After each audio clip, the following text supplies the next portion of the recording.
CIST, une affaire qui avait fait grand bruit dès 2019, au point d'avoir droit à sa propre série documentaire sur Netflix intitulée Notre mère meurtrière.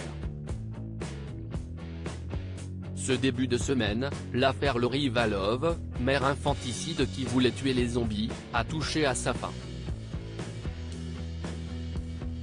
CIST, une affaire qui a défrayé la chronique dès 2019. L'histoire d'une mère de famille, Lori Valov, extrémiste religieuse adepte du courant de pensée survivaliste, qui était persuadée de voir autour d'elle des zombies, envoyés par Satan pour provoquer la destruction de l'humanité.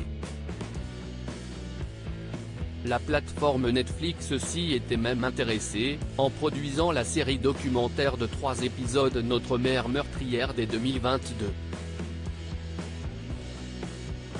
Mais, ce lundi 31 juillet 2023, le verdict est tombé pour cette femme autrefois aimante et attentionnée. Suite à son procès ayant eu lieu dès le mois d'avril, Lori Valov vient d'être condamnée à plusieurs peines de prison à vie, accompagnée d'une interdiction de parloir. Les peines se cumulant dans le droit américain, la femme de 50 ans originaire de Californie finira selon toute vraisemblance ses jours en prison, sans aucune possibilité de remise en liberté. Il faut dire que les crimes de Lori Valov avaient eu de quoi révolter l'Amérique, y compris ses sphères religieuses. Elle a été jugée responsable des meurtres de ses 2 enfants, Tilly Ryan, 16 ans, et Joshua D.J. Valov, 7 ans, tout comme du complot ayant mené à leur mort et à celle de Tammy Daybell, première épouse de son mari Chad Daybell. CIST, en rencontrant ce dernier, qui lui avait passé la bague au doigt en 2019, que sa paranoïa et ses croyances liées au jour du jugement dernier et son apocalypse étaient devenues incontrôlables. Mais Lori Valov persiste et signe, Jésus-Christ connaît la vérité sur ce qui s'est passé. Jésus-Christ sait que personne n'a été tué dans cette affaire. Selon elle, les 3 victimes seraient désormais heureuses dans le monde des esprits.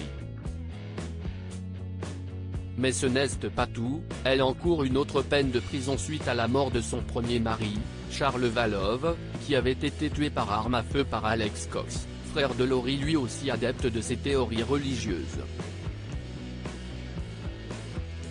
Mais aussi dans l'affaire du complot ayant visé à tenter de se débarrasser de Brandon Boudreau, époux de sa nièce. Sans surprise, Lori Valov a été qualifiée de monstre durant son procès, tandis que celui de Chad Daybell est prévu pour le printemps 2024.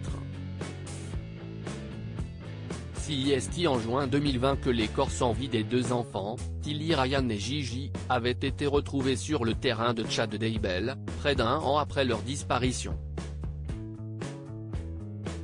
Lori Valov avait toujours clamé qu'il allait bien, le petit garçon logeant selon ses dires chez une amie à elle ou faisant l'école à domicile.